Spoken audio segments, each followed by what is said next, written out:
map from being redrawn over claims that it unlawfully dilutes the influence of Black voters. The move via a brief unsigned order was expected after the Supreme Court's ruling on June 8th that buttressed a key part of the landmark Voting Rights Act in a similar case concerning congressional districts in Alabama. Black voters in Louisiana are roughly 1/3 of the state's population, yet the state's legislature originally enacted a congressional map that allows Black voters to elect a candidate of their choice in just 1 out of 6 total districts. Gerrymandering is denying them fair representation, but that is about to change. This is the next step forward. Fair maps for Louisiana voters.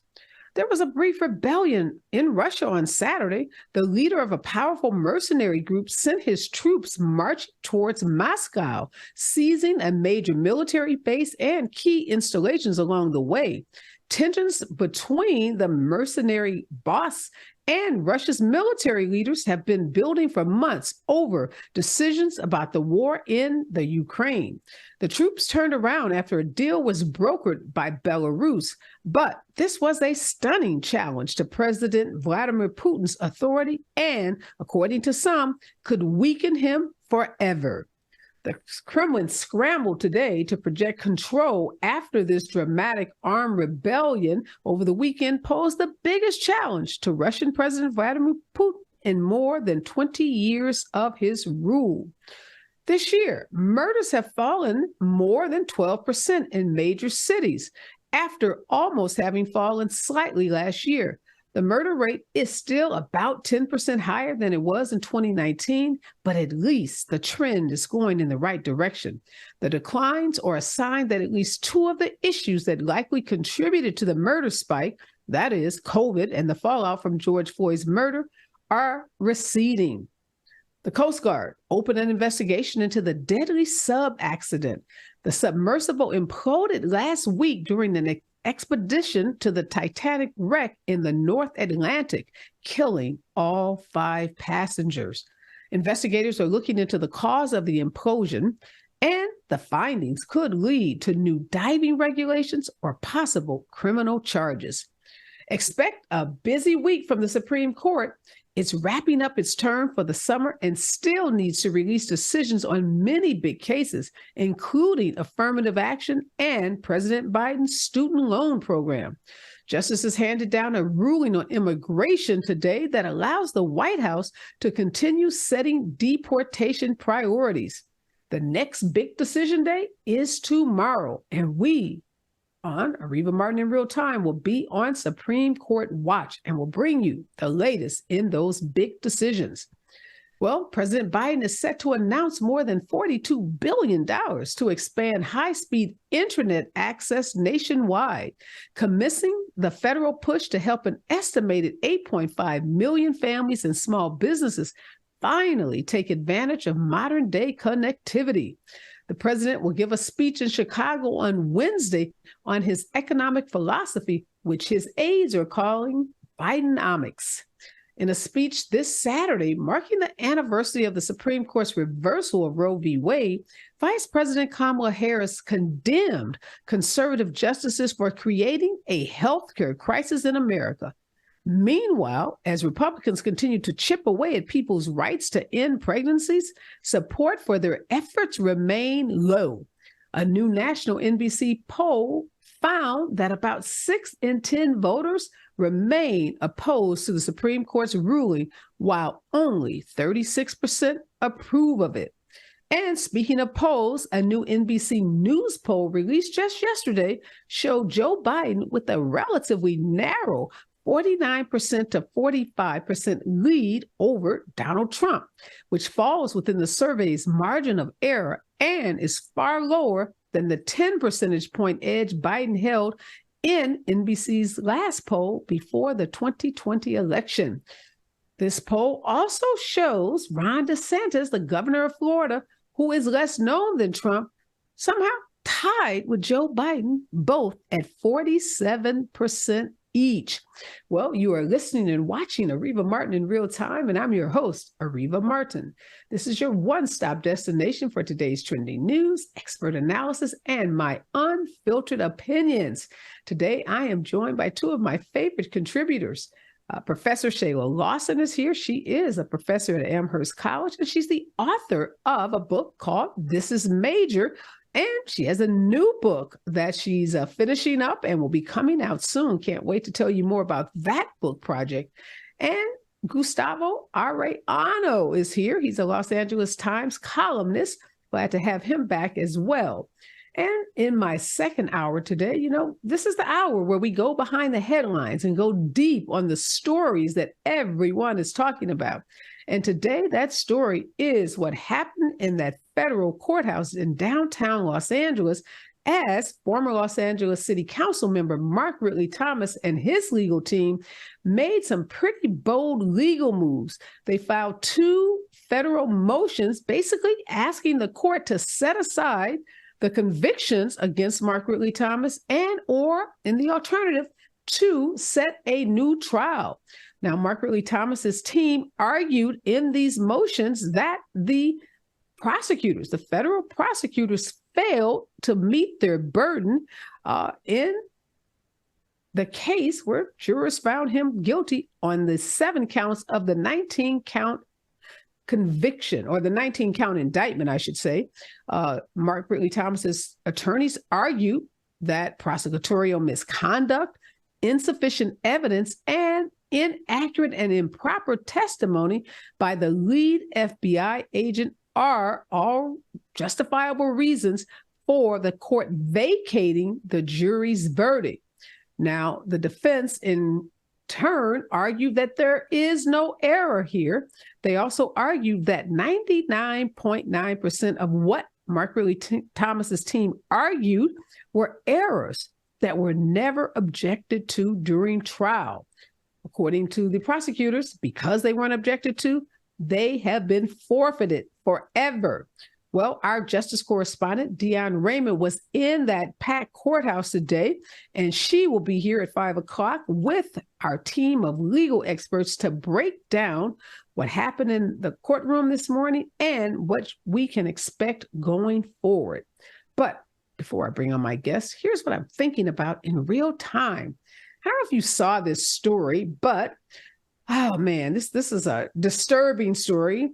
A Georgia police department is under investigation for using a photo of a Black man wearing a beanie for target practice. Yes, in this police department in Villa Rica, Georgia, police have this photo of a Black man looking pretty menacing, and they use him for target practice.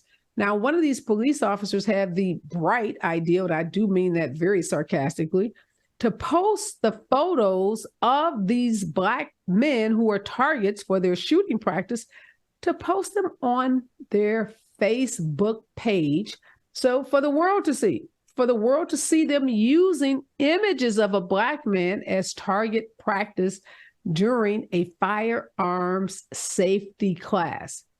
Now, the chief of this police department, his name is Michael Mansour, he said the targets with Black men are used all over the state for training, and that during the class, the department also used other targets depicting individuals who were white and Asian. So let's just stop and focus on that part. The part where he says that the Black men or photos of Black men are used all over the state. Did he really say that? Did he really think that that was somehow justification? And then to go on to say that white men and Asian men are also used as target practice, and somehow thinking that that would justify this abhorrent practice that he tells us is widespread throughout police departments in the state of Georgia. And I can only imagine that in police departments all over this country. He went on to say it was an innocent mistake and said that there was no way that people were going to call him a racist or his department racist because they made what he continued to insist was an innocent mistake.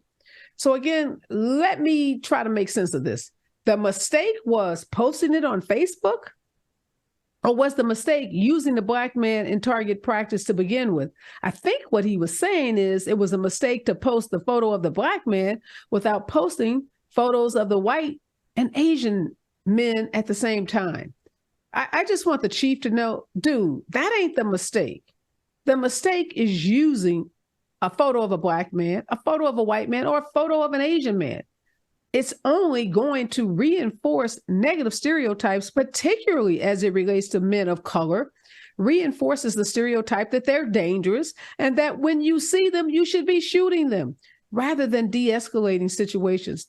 I can imagine with artificial intelligence and all the technology that police departments around this country have, they can figure out a way to have a target practice that doesn't involve dehumanizing images of Black men, Asian men, and for that fact, even white men. Get it together, Georgia. This is completely unacceptable. And if other states and police departments are doing it too, then this message is for you as well. Get it together. This is unacceptable. And you all should be ashamed of yourself. And the mistake is not posting it on Facebook. The mistake was doing it in the first damn place. When we come forward, more of today's trending news and my expert contributors right here on KBLA Talk 1580. Is the pen mightier than the sword? They say the pen is mightier than the sword. At KBLA Talk 1580, we not only have a lot to talk about, we have a lot to write about. Politics, relationships, business, empowerment, and culture. The all-star roster at KBLA Talk 1580 has you covered. That's what it's all about. Be sure to follow us on all our socials for our latest book releases, op-eds, essays, and commentaries from our hosts. And, of course, download the KBLA 1580 app as we strive to remain your most trusted, credible, and reliable source for the issues you care about. This is unapologetically progressive. KBLA Talk 1580. What up, baby? Tell me I'm the boy that girl.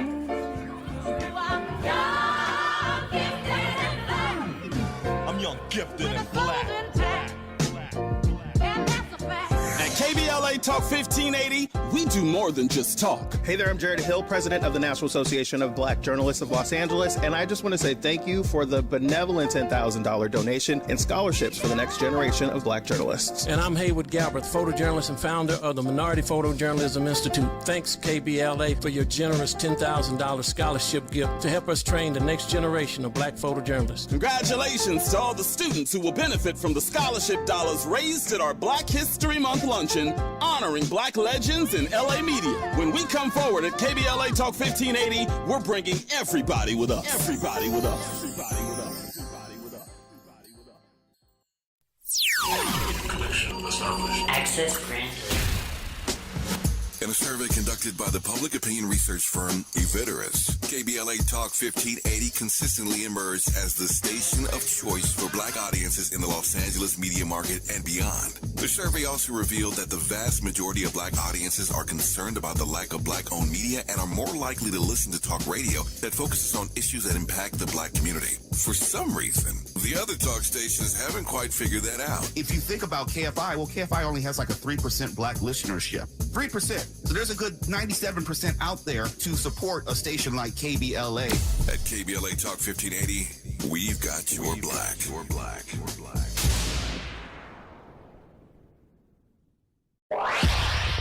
Follow the leader. KBLA Talk 1580. Follow the leader. Be sure to follow us on Instagram at KBLA 1580. Follow the leader. Are you ready? The station leading the way with exclusive interviews, Follow the leader. stimulating conversation, and intellectual discourse that empowers, enlightens, and informs. Follow the leader. Follow the leader at KBLA 1580. We've got a lot to talk about. Keep following the leader. Follow the leader. Follow the leader. Follow the leader. Follow the leader. Follow the leader. Gotta stay fresh, my house shot with a rest bar. Shot with a rest bar. Shot with a rest bar. Have you visited us?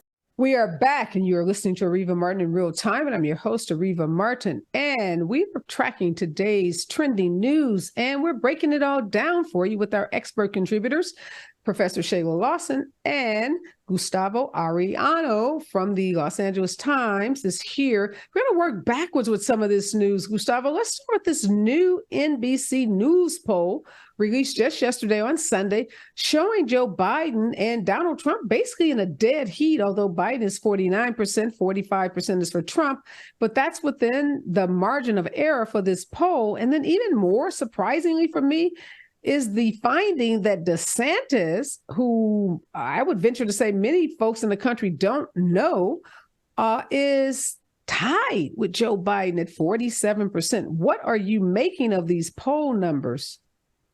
This happens all the time. We're entering the summer.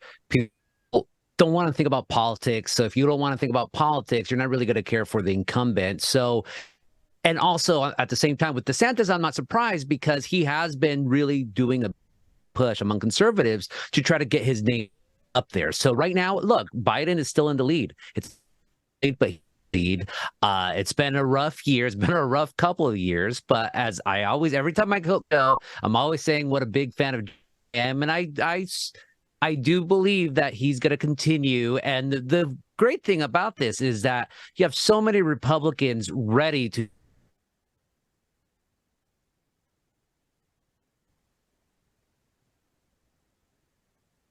I think we're having some problems with Gustavo's audio. So, Shayla, Professor Lawson, why don't you jump in here? What do you make of this poll that, yes, Biden is still ahead, not by much, but I was a little shocked to see, Gustavo just said that Biden, we've had a rough year. I think Biden and Harris have had a banner year.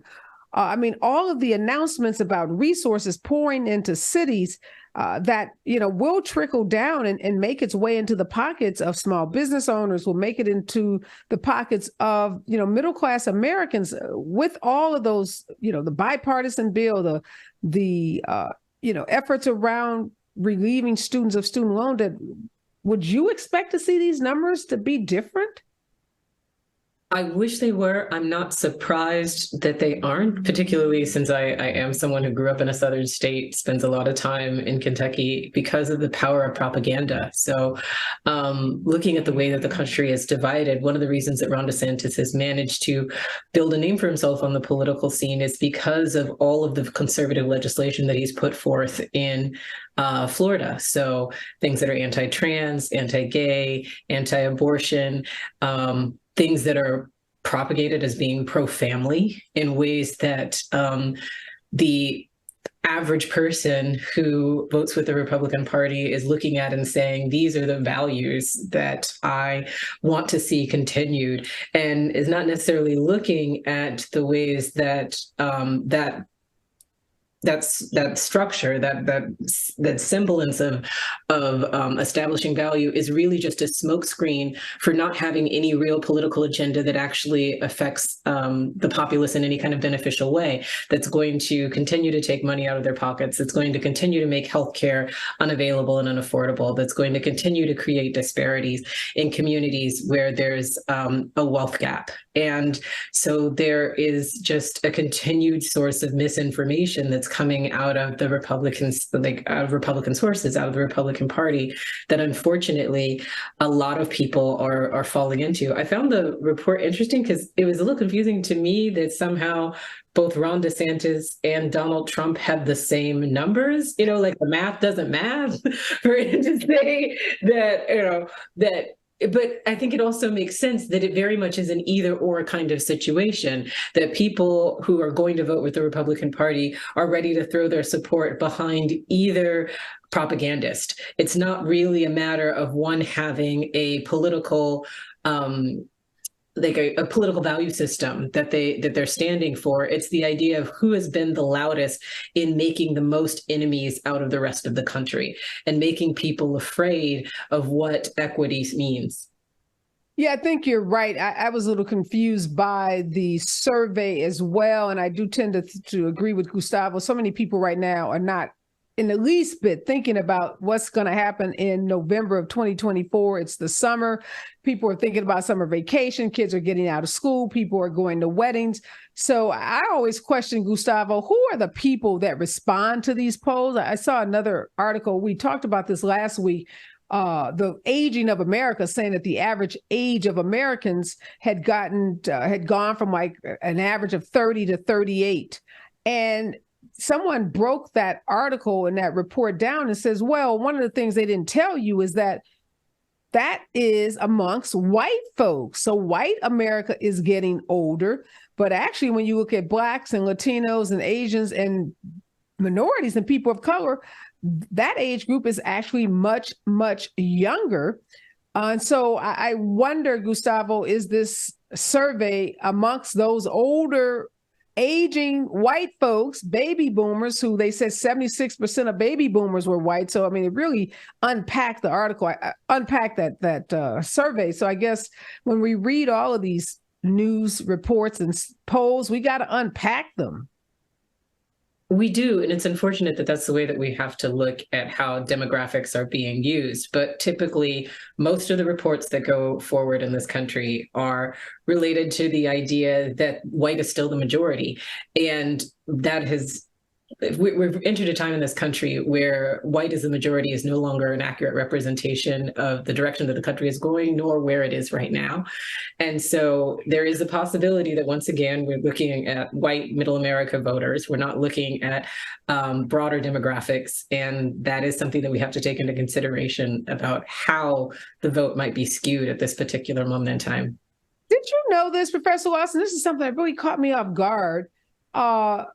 That the U.S. Census Bureau considers, and Gustavo, if you're back, jump in. I'm just waiting for you to get Sorry about all audio this. I think fixed. Santa's messing.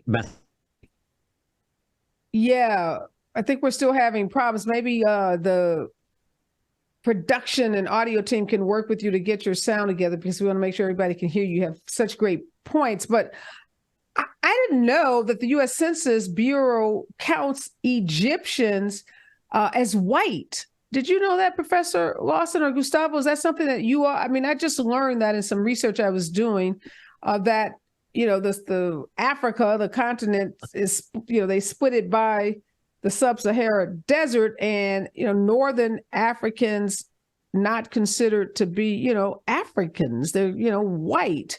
And that's how these numbers for white Americans in some ways has been propped up by incorporating into who's white folks that you wouldn't ordinarily think of. Am I just the first person learning that an Egyptian person is classified as white in this country? Not just Egyptians, but Algerians, Tunisians. Like, there's literally a category where they call themselves MENA, Middle Eastern North African, and no one thinks in the Middle East are white. At least none of my friends who are Persian or Turkish or Palestinian, Syrian, all those countries. None of them think they're white. None of them think they are, more their nationality. And that's always been a trick. Like here in Orange County, where I live, of white folks has already been less than 50%, about 20 years. I think right now it's about 40% or so. Really, the population is more like 30%, because we have a huge population of Egyptian, all those MENA people. But yeah, it's kind of like an erasure. We see this with the Egyptian, with the whole controversy over the Netflix movie Cleopatra, where it's so mad that you put a black woman as Cleopatra was African. There's anti-blackness. Even in Africa, there's anti-blackness. I would like to correct you though. Wait, because Cleopatra was not African. She was actually Macedonian. So there's an ongoing array. There are plenty of African Egyptian queens that we could focus on, but part of Cleopatra's allure has always been that she was the one white person who became a queen in Africa. And that's part of the ongoing problem with the way that these stories are told, because it's not unusual to think about the fact that all of these cultures have been usurped into whiteness because of the fact that whiteness itself was a constructed identity that was created in order to mask how many people are actually represented by slave populations. The Irish were slaves in America. Every group of people who came into America as immigrants, the Italians, the Irish, they were depicted with the same kind of apish propaganda when it came to that understanding of where they fit in class and race struggles. And it was this ascendancy into whiteness that has always made America what it is. So the census in itself, it reminds me a lot of what used to happen in ancient Rome, is that once they realized that they had been outpopulated by the slave class, by the proletariat, they decided that that was the time when they were going to start to skew it, when they were going to start to change the way that slaves were allowed to dress. They were going to start changing what qualified you to be the descendant of the slave. And America has done the exact same thing with the ways that it uses, it uses its republic, it uses the census, it's playing the same games as what was happening in Roman times that made Cleopatra so popular. Why is she the only queen that we know? It's not because she was African, it's because she was Macedonian. Wow. Thank you for that education, because, you're right, Gustavo, that big debate by the Egyptian, government over the portrayal of, Elizabeth by a Black woman, cast by a Black woman. And I guess, Shayla, would you agree that this Black woman can play her, even if she was Macedonian, as you said? Absolutely. I have no problem with it, particularly when we're working in a time where removing color from casting has become part of the conversation. But what is an issue is that people think that this is a restorative justice in creating an African version of Cleopatra. Hold that thought, Professor Lawson, because that's really deep, and I really want you to say that and say it loudly and clearly. When we come forward after some news, traffic, and sports right here on KBLA Talk 1580. Don't touch your dial. You don't want to miss what Professor Lawson has to tell us about. Is the pen mightier than the sword? They say the pen is mightier than the sword. At KBLA Talk 1580, we not only have a lot to talk about, we have a lot to write about. Politics, relationships, business, empowerment, and culture. The all-star roster at KBLA Talk 1580 has you covered. That's what it's all about. Be sure to follow us on all our socials for our latest book releases, op-eds, essays, and commentaries from our hosts. And, of course, download the KBLA 1580 app as we strive to remain your most trusted, credible, and reliable source for the issues you care about. This is unapologetically progressive. KBLA Talk 1580. What up, baby? Tell me I'm the boy and girl. I'm young, gifted, and black. At KBLA Talk 1580, we do more than just talk. Hey there, I'm Jared Hill, president of the National Association of Black Journalists of Los Angeles, and I just want to say thank you for the benevolent $10,000 donation and scholarships for the next generation of Black journalists. And I'm Haywood Galbraith, photojournalist and founder of the Minority Photojournalism Institute. Thanks, KBLA, for your generous $10,000 scholarship gift to help us train the next generation of Black photojournalists. Congratulations to all the students who will benefit from the scholarship dollars raised at our Black History Month luncheon, honoring Black legends in LA media. When we come forward at KBLA Talk 1580, we're bringing everybody with us. Everybody with us. Everybody with us. Everybody with us. Everybody with us. Collection established. Access granted. In a survey conducted by the public opinion research firm Eviderus, KBLA Talk 1580 consistently emerged as the station of choice for Black audiences in the Los Angeles media market and beyond. The survey also revealed that the vast majority of Black audiences are concerned about the lack of Black-owned media and are more likely to listen to talk radio that focuses on issues that impact the Black community. For some reason, the other talk stations haven't quite figured that out. If you think about KFI, well, KFI only has like a 3% Black listenership. 3%. So there's a good 97% out there to support a station like KBLA. At KBLA Talk 1580, we've got your Black. Your Black. Your Black.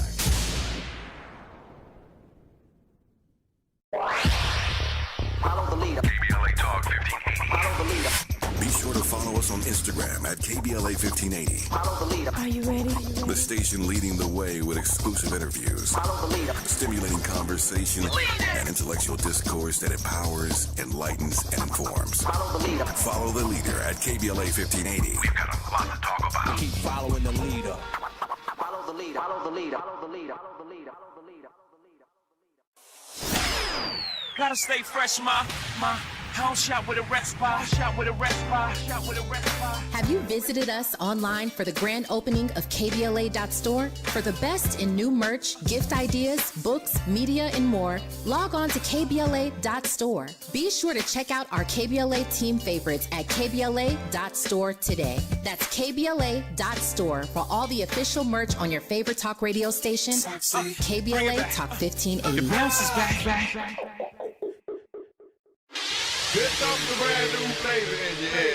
Race, social justice, sports, politics, art, music, culture. We do it all on the D.L. Hughley Afternoon Show. If you're not tuning in, then you are definitely missing out. It's the D.L. Hughley Afternoon Show, weekdays from 2 to 4 only on unapologetically progressive KBLA Talk 1580. Like a brand new flavor in your head.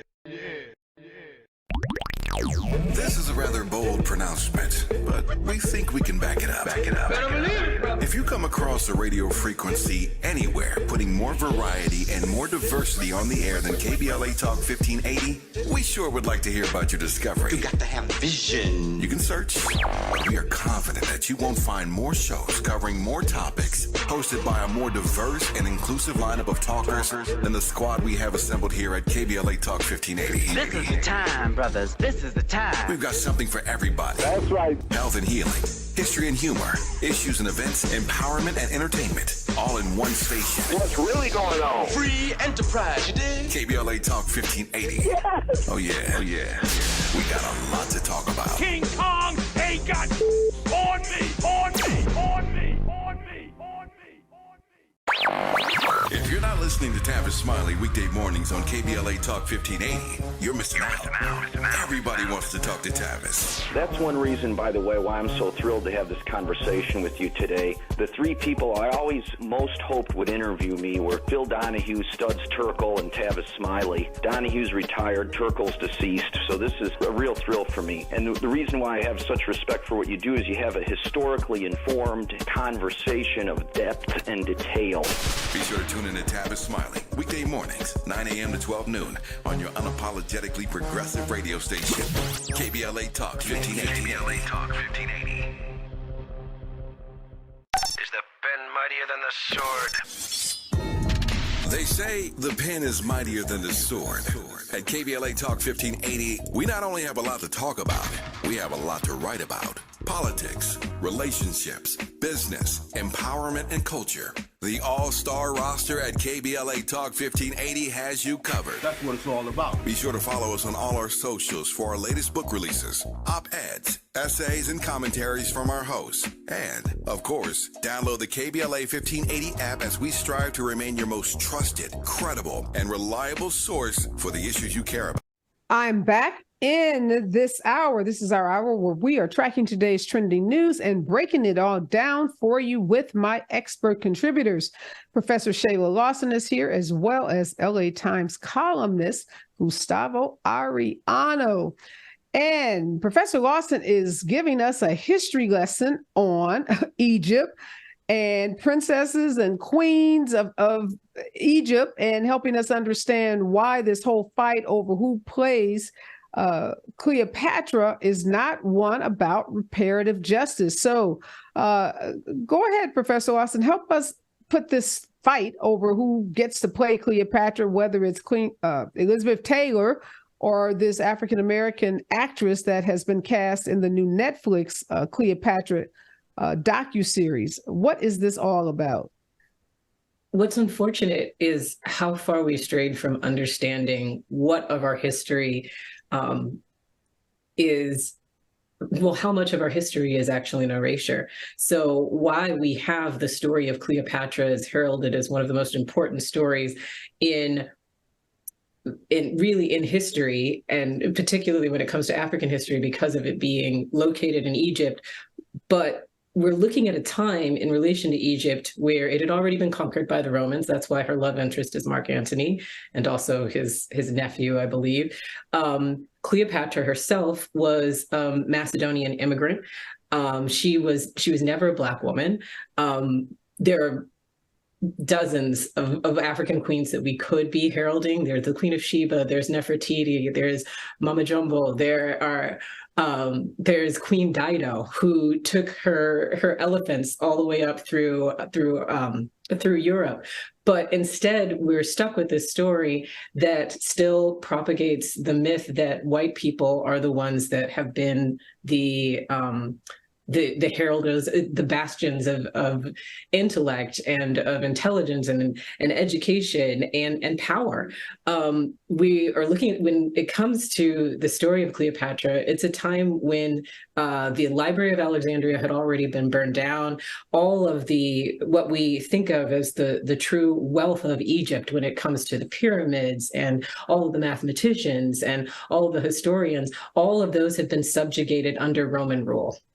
And Roman rule was very much about just creating, it was just about colonization. It's the beginning of the story of colonization that we continue to traffic as the idea of what power and intellect is. In the same way that we've started to think of Greeks as being white people, we started charting Egyptians as white people largely at this time, at a time when it was the Romans that took over power.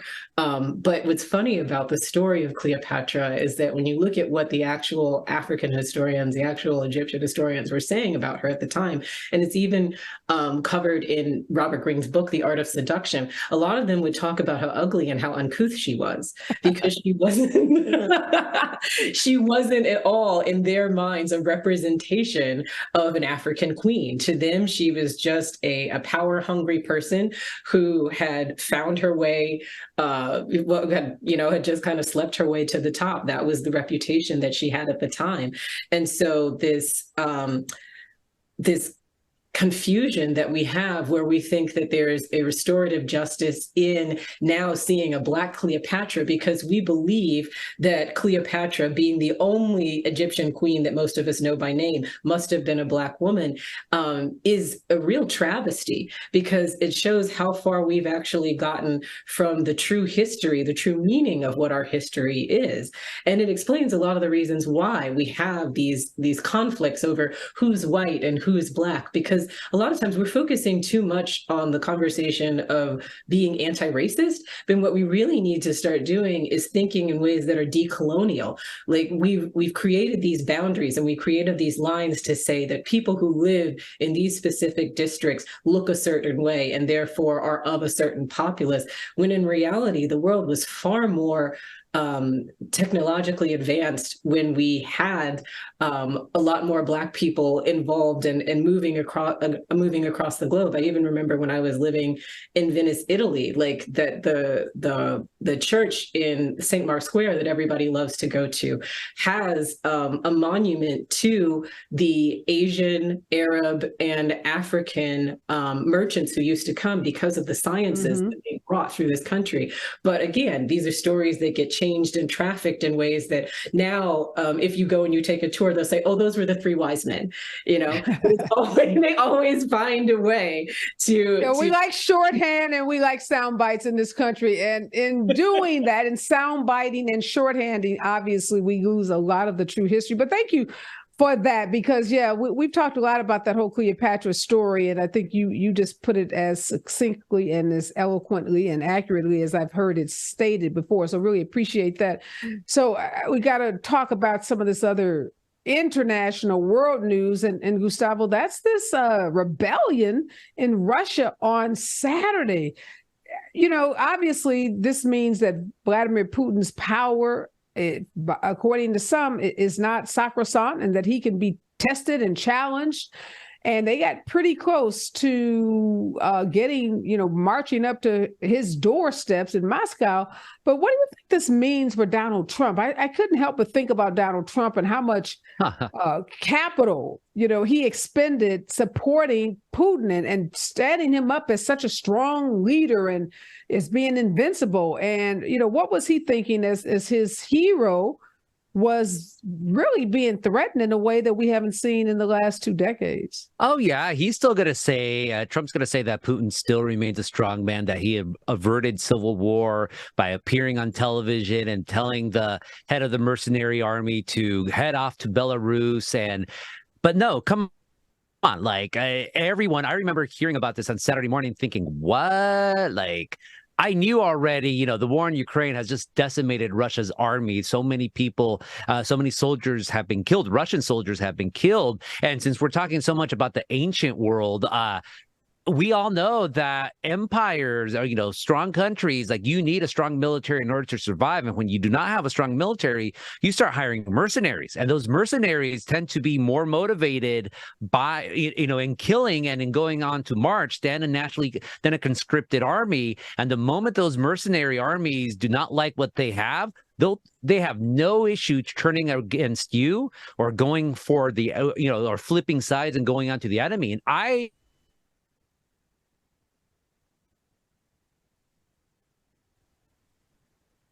Yeah, I think we're still having production team some issues with Gustavo's audio. Can you guys work on that? Professor Lawson, I guess I was sitting here scratching my head like, why was Russia using these mercenary soldiers in the first place? And as Gustavo said, when you use these kinds of soldiers, their loyalty is to money and to their own agenda, not the national sovereignty of a particular country.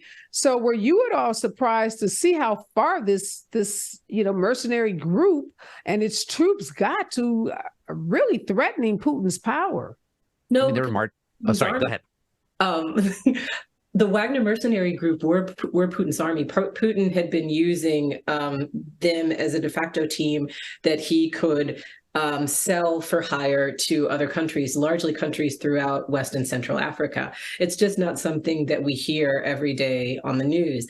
And I think another thing that's a little bit disturbing about Putin's response to an army that used to be under his control, that is now, because part of the reason why they were able to get as far is because the leader of that insurrection knows Putin, knows the country very well. But Putin's response was to tell them to go to Belarus, which is actually still a country that's friendly with Russia. So he's creating this situation in which other countries are going to feel a responsibility to step in, particularly NATO countries that surround Belarus, because the idea was that Belarus was always a friendly nation to Russia.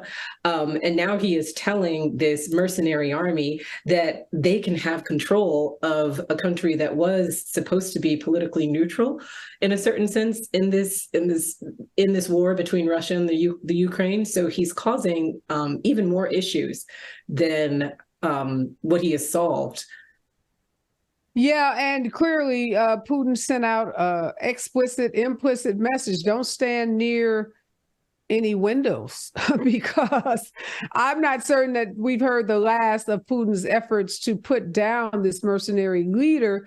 And, how does he maintain his image of a strong leader if he doesn't take further action? Just letting the guy ride out into the sunset doesn't seem like what a strong leader like a Putin, who's ruthless, would do. But we'll be watching that for sure. When we come forward, I want to talk about the Supreme Court and voting rights. Seems like they are trying to right the wrongs that some of these state legislatures are doing as it relates to gerrymandering.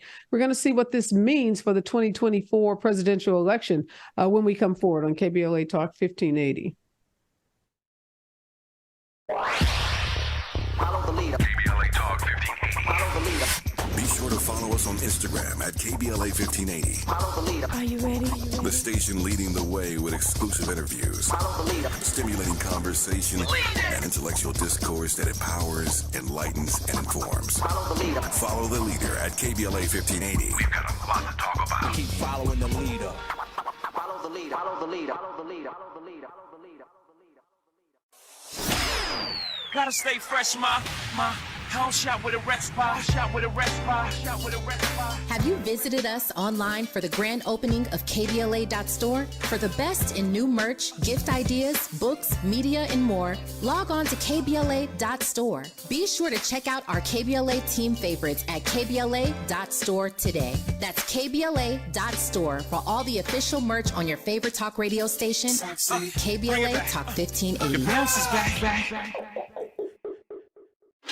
Here comes the brand new flavor in your ear. Race, social justice, sports, politics, art, music, culture. We do it all on the D.L. Hughley Afternoon Show. If you're not tuning in, then you are definitely missing out. It's the D.L. Hughley Afternoon Show, weekdays from 2 to 4 only on unapologetically progressive KBLA Talk 1580. Like a brand new flavor in your ear. Yeah. This is a rather bold pronouncement, but we think we can back it up. If you come across a radio frequency anywhere putting more variety and more diversity on the air than KBLA Talk 1580, we sure would like to hear about your discovery. You got to have vision. You can search, but we are confident that you won't find more shows covering more topics, hosted by a more diverse and inclusive lineup of talkers than the squad we have assembled here at KBLA Talk 1580. This is the time, brothers. This is the time. We've got something for everybody. That's right. Health and healing, history and humor, issues and events, empowerment and entertainment, all in one station. What's really going on? Free enterprise, you dig? KBLA Talk 1580. Yes. Oh yeah. We got a lot to talk about. King Kong ain't got on me. If you're not listening to Tavis Smiley weekday mornings on KBLA Talk 1580, you're missing out. Everybody wants to talk to Tavis. That's one reason, by the way, why I'm so thrilled to have this conversation with you today. The three people I always most hoped would interview me were Phil Donahue, Studs Terkel, and Tavis Smiley. Donahue's retired, Terkel's deceased, so this is a real thrill for me. And the reason why I have such respect for what you do is you have a historically informed conversation of depth and detail. Be sure to tune in to Tavis Smiley weekday mornings, 9 a.m. to 12 noon on your unapologetically progressive radio station, KBLA Talk 1580. KBLA Talk 1580. Is the pen mightier than the sword? They say the pen is mightier than the sword. At KBLA Talk 1580, we not only have a lot to talk about, we have a lot to write about. Politics, relationships, business, empowerment, and culture. You are listening to Areva Martin in real time, and I'm your host, Areva Martin. You can follow the conversations we're having on the show every day by following me on all social media platforms at Areva Martin. And in hour two, we are going to be bringing you the latest from inside that courthouse, that federal courthouse downtown Los Angeles, as really critical motions were argued today in the case of former city council member Mark Ridley Thomas. We have our legal experts as well as our justice correspondent who's going to join us in hour two. Also, in the second hour, we are giving away a special gift, so make sure you stick around. Now I want to go back, though, to this Supreme Court. They are having me, I don't know about you, Professor Lawson, but I'm shaking my head trying to figure out what are we to make of this Supreme Court. They ruled on June 8th in a way that buttressed a key part of the landmark Voting Rights Act in a case involving Alabama residents who had been denied the rights to a congressional district. And now they just did it again for Louisiana. Here's a state that 1/3 of the state is Black, yet rather than have 2 congressional seats, they gave them 1. And the court said, oh, no. You've got to get this right. And not only do you have to get it right, you have to get it right in time for the election next year, which is huge. Are you scratching your head trying to make heads or tail or sense out of what this Supreme Court, this conservative majority Supreme Court, is doing?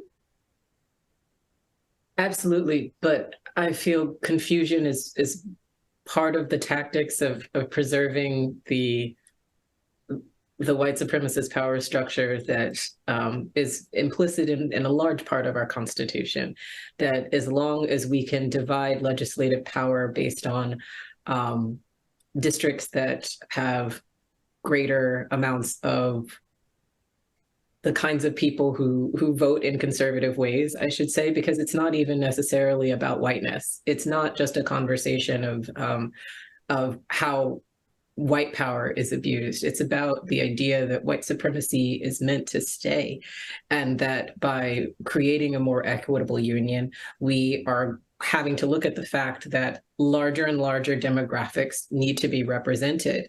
And we keep changing the lines and changing the rules and redrawing the map in order to maintain and preserve what is still implicit in the Constitution, that this is meant to be a country in which whiteness is the majority. But there are huge swaths of the populations, large places throughout the country where that's not so. And those are the places that we see hit the hardest when it comes to voting rights consistently. And we kind of knew that when Trump was stacking his conservative Supreme Court, that these were going to be some of the judicial actions that we saw trickle down over the years. It wasn't going to be immediate. It was going to be things like this, where this is how power is maintained, is within places like the Supreme Court. So it's the reason why Supreme Court, the decision of who decides who is in the Supreme Court becomes so important. And it's definitely something that has been on our mind for years. And now we're finally seeing the results of that in both the way that the voting legislation is happening and also in what we see with a lot of the healthcare rights that are being taken away as well.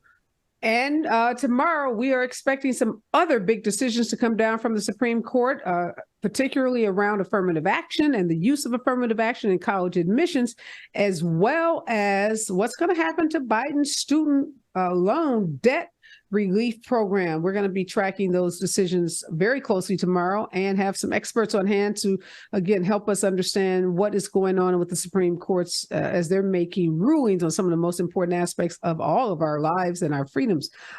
Gustavo, Bidenomics. Some say this $42 billion expansion of high-speed internet is akin to what FDR did with respect to the New Deal. Do you see it that way?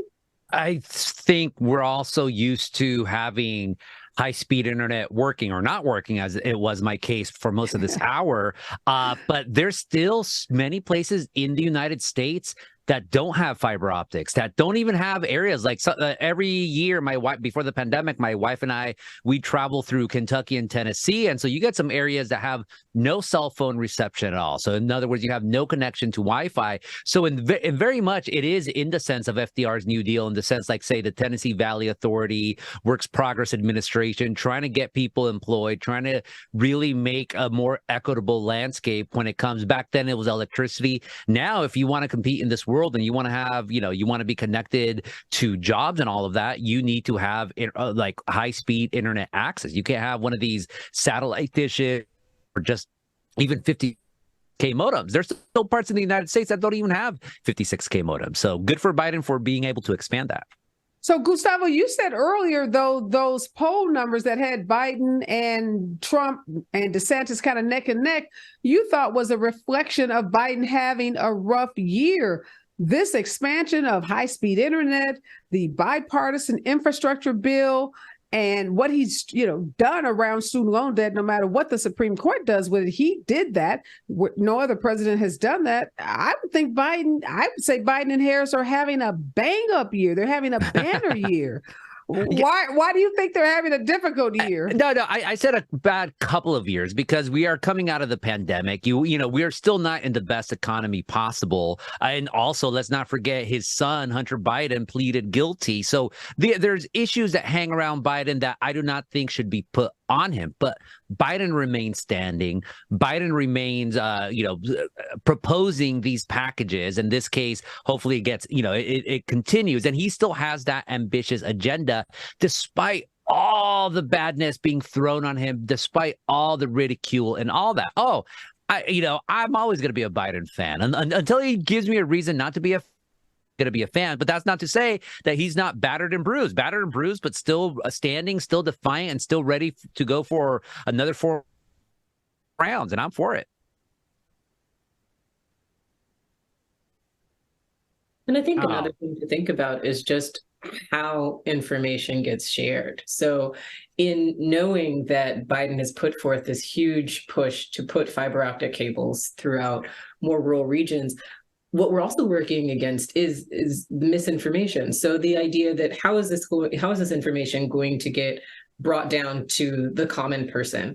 That a lot of people, what they're going to see is that land in their town is being dug up by anonymous, an anonymous big capitalist company, that their internet prices are going to go up. I'm curious about what incentives are being put forward to make fiber optic cable more affordable for the average small business person or for the average smaller home, because that's one thing that I haven't read about. And it's part of the reason why there is such a disparity, because these are easy things that can be used to vilify what's going on in times when we're seeing rapid amounts of change, that people aren't being given the right information about what this change represents, that the inclusion of fiber optic cables in more places will mean that they can do better business, that they can do more business all over, that they can do, that they can reach their relatives at a quicker pace. What they see is that this is more invasion from big companies. They remember the time when Bell South Mobility went from being a small company into a monopoly that started to take over and move all of their jobs overseas. And so these are the memories that a lot of people in middle America, in smaller communities have, that make them very wary of these changes that we would usually think would signal progress for the common man. It's not the way that it's being translated. And so I'm also curious about, like, what are Biden and Harris doing in order to make their agenda more palatable for people who aren't coming from college educated communities, who aren't coming from big cities, who aren't necessarily understanding that this is the way that the world is headed. And what are, outside of the fact that they're putting forth $42 billion to make it possible for these fiber optic cables to be put into these areas, what incentives are being given so that these communities can actually afford them? Because, for instance, when this happened in Kenya, it was under the work of a couple of, like one professor in particular, but the idea was to make this a push where it was usable for people and affordable. And I just haven't seen where America is creating that same dialogue, like explaining to people why this is useful, and then also saying, and how it's going to benefit their lives. I think essentially is what you're saying, Professor Lawson. We are out of time. Thank you for that perspective, though. That's such an important point. I'm going to make sure when I get a chance to talk to my friend, the VP, that I mentioned that point, because that's an excellent point. Thank you so much, Professor Lawson. Thank you, Gustavo. I can't wait to have you guys back. We had such an inspiring and enlightening conversation today. Again, thank you, Professor Shayla Lawson and Gustavo Arellano, LA Times columnist. When we come forward, my legal expert panel is here. We're going to break down for you what happened in that courthouse for the bribery trial of former LA City Council member Mark Ridley Thomas. Stay with us, KBLA Talk 1580. Follow the leader. KBLA Talk 1580. Follow the leader. Be sure to follow us on Instagram at KBLA 1580. Follow the leader. Are you ready? The station leading the way with exclusive interviews, Follow the leader. stimulating conversation, and intellectual discourse that empowers, enlightens, and informs. Follow the leader. Follow the leader at KBLA 1580. We've got a lot to talk about. Keep following.